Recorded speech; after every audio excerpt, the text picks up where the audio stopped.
as I'm not trying to be gender biased, but I'm sure that being a leader, a woman who is a leader in healthcare, you are meant to be a nurturer. You're meant to be as a woman, you're actually meant to be a nurturer, right? And the theme of this podcast is when patients meet patients, right? So how would you say this has played for you in the course of your leadership roles in healthcare?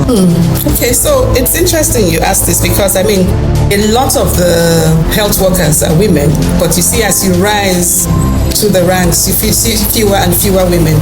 Yeah, so it's almost like there's a broken pipeline. And some of the challenges I have faced, I think they include that work-life integration. How do you balance family issues with work? I remember as a house officer, I mean, my schedule was so busy and so tight, and I just had my first child then.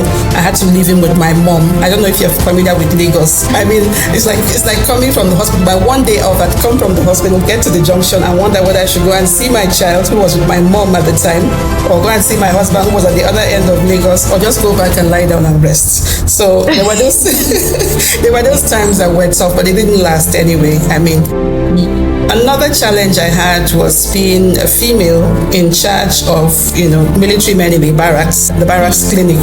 I mean, that was tough. First of all, you're a woman, and then again, there's soldiers, you're a civilian, Yes, telling them what to do, and almost as if, but then your technical skills, your leadership skills would always help you find a way to connect with them, to also bring them together and get things done.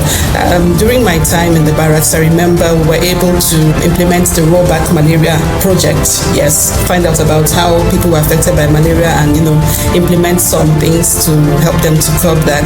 And then also, I remember there was this case where this woman ran in with a convulsing child. She just dropped the child on top of me and ran back. And later when I asked, they said, okay, her husband was not around. Maybe she just quickly ran. She saw the child was dying and dropped him and left. So we had to stabilize that child. And when the husband came later, sat down with him, talked with him, and that was how, together with the other soldiers, we started doing that health education, engaging with the heads of the different barracks units to make sure that such things didn't happen again.